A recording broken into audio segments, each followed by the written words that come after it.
নমস্কার বন্ধুরা, শিল্পী রান্নাবাটিতে আপনাদের সকলকে স্বাগত। আর আমার আজকের রেসিপি ভেন্ডি মশলা বা ঢেঁড়স মশলা। এটা খেতে ভীষণই ভালো লাগে, যে কোনো রুটি, লুচি, পরোটা, ভাত সব কিছুর সাথে এটা খেতে কিন্তু ভীষণই ভালো লাগে।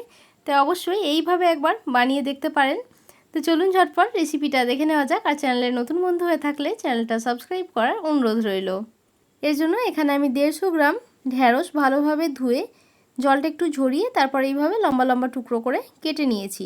এবার একটা কড়াইয়ে এখানে 1 টেবিল চামচ সরষের তেল ভালোভাবে গরম করে নিয়েছি।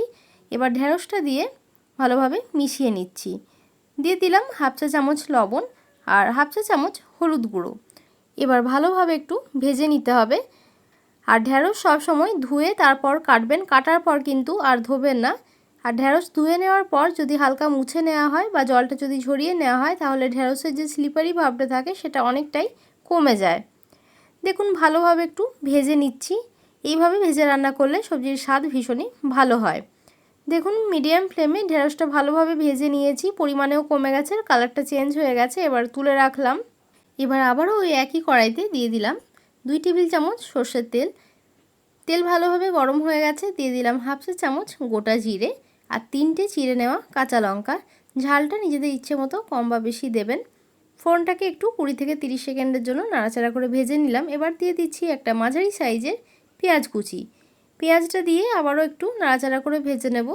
আমি এখানে কাঁচা লঙ্কা ফোড়নে ব্যবহার করেছি, তবে আপনারা চাইলে শুকনো লঙ্কাও দিতে পারেন। তবে কাঁচা লঙ্কা দিয়ে রান্না করলে রান্নাটা বেশি হেলদি হয়। দেখুন পেঁয়াজটা আমার ভেজে নেওয়া হয়ে গেছে। এবার দিয়ে দিচ্ছি একটা বড় সাইজের আলু। আলুটা খোসা ছাড়িয়ে এইভাবে চৌকো চৌকো টুকরো করে কেটে নিয়েছি। এবার আলু দিয়ে আবারও ভালোভাবে একটু ভেজে নিতে হবে। আর দিয়ে দিলাম 1 টেবিল চামচ আদা রসুনের পেস্ট। আদা রসুনের পেস্ট দিয়ে আলুর সাথে ভালোভাবে কষিয়ে নিতে হবে যতক্ষণ না মশলার কাঁচা গন্ধ চলে যায়। আর আলুটা ভাজার সময় ফ্লেমটা মিডিয়ামে রাখলেই হবে, যেহেতু আবারও রান্না হওয়ার সময় সেদ্ধ হবে। আদা রসুনের সাথে ভালোভাবে কষিয়ে নেওয়া হয়ে গেছে। এবার এর মধ্যে দিয়ে দিলাম একটা ছোট সাইজের টমেটো কুচি। টমেটো দেওয়ার সাথে সাথেই দিয়ে দিলাম হাফ চা চামচ লবণ, সামান্য পরিমাণে হলুদ গুঁড়ো, হাফ চা চামচ জিরে গুঁড়ো, হাফ চা চামচ ধনে গুঁড়ো, হাফ চা চামচ কাশ্মীরি লঙ্কার গুঁড়ো আর হাফ চা চামচ গরম মশলার গুঁড়ো। কাশ্মীরি লঙ্কার গুঁড়ো ছাড়াও আপনারা বানাতে পারেন। আর লবণের পরিমাণটা একটু বুঝে দিতে হবে, যেহেতু ঢেঁড়স ভাজার সময় আমরা লবণ আর হলুদ গুঁড়ো ব্যবহার করেছি, তাই আমি এখানে একটু কম পরিমাণে দিয়েছি। গুঁড়ো মশলা দিয়ে আবারও একটু 1 থেকে 2 মিনিটের জন্য ভেজে নিতে হবে। তবে লক্ষ্য রাখবেন যাতে কোনোভাবেই মশলা পুড়ে না যায়। প্রয়োজনে অল্প পরিমাণে জল দিয়ে কষিয়ে নিতে পারেন। দেখুন খুব ভালোভাবে কষিয়ে নেওয়া হয়ে গেছে, তেল আলাদা হচ্ছে। এবার এর মধ্যে দিয়ে দিচ্ছি আগের থেকে ভেজে রাখা ঢেঁড়স।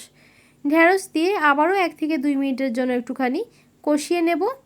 আর আমার চ্যানেলে আরও ঢেঁড়সের রেসিপি রয়েছে, চাইলে সেগুলি দেখতে পারেন। দেখুন ভালোভাবে কষিয়ে নেওয়া হয়ে গেছে। এবার এর মধ্যে দিয়ে দিচ্ছি পরিমাণ মতো জল। আমি এখানে 1 কাপের চেয়ে কিছুটা কম জল দিয়েছি। ভালোভাবে একটু মিশিয়ে নিচ্ছি। আর দিয়ে দিচ্ছি হাফ চা চামচ চিনি। চিনিটা অবশ্যই ব্যবহার করবেন, তাতে স্বাদটা ভালো হয়। তবে আপনারা যদি একেবারেই চিনি অপছন্দ করে থাকেন, সেক্ষেত্রে স্কিপ করতে পারেন। আর দিয়ে দিলাম 1/4 চা চামচ আমচুর পাউডার। আপনারা আমচুর পাউডারের পরিবর্তে চাট মশলাও দিতে পারেন। ভালোভাবে মিশিয়ে নিলাম। এবার ঢাকা দিয়ে 5 থেকে 7 মিনিটের জন্য রান্না করে নেব। ফ্লেমটা এই সময় লোতে রাখতে হবে। ঢেঁড়স রান্নায় অবশ্যই চাট মশলা বা আমচুর পাউডার ব্যবহার করবেন, তাতে স্বাদটা ভীষণই ভালো হয়। দেখুন আমার 5 থেকে 7 মিনিট হয়ে গেছে। এবার ঢাকা খুলে চেক করে নিচ্ছি। যেহেতু ঢেঁড়স আর আলু প্রায় সেদ্ধ হয়েছিল, তাই খুব ভালো সেদ্ধ হয়ে গেছে 5 মিনিট রান্না করাতেই। এরকম মাখো মাখো রেখেছি, এটাই কিন্তু খেতে ভালো লাগে। এবার গ্যাসের ফ্লেমটা অফ করে দিলাম। আর আমার ঢেঁড়স মশলা বা ভিন্ডি মশলা একেবারে রেডি। এবার এটা সার্ভ করে দেব। এইভাবে অবশ্যই আপনারা একবার বানিয়ে দেখতে পারেন। কেমন লাগলো কমেন্ট করে জানাতে ভুলবেন না। আর যদি ভালো লেগে থাকে একটা লাইক করবেন। আর আরও এই ধরনের নিত্য নতুন রেসিপি পাওয়ার জন্য চ্যানেলটাকে সাবস্ক্রাইব করার অনুরোধ রইল। দেখা হবে আবারও একটা নতুন রেসিপি নিয়ে। আর এতক্ষণ সাথে থাকার জন্য ধন্যবাদ।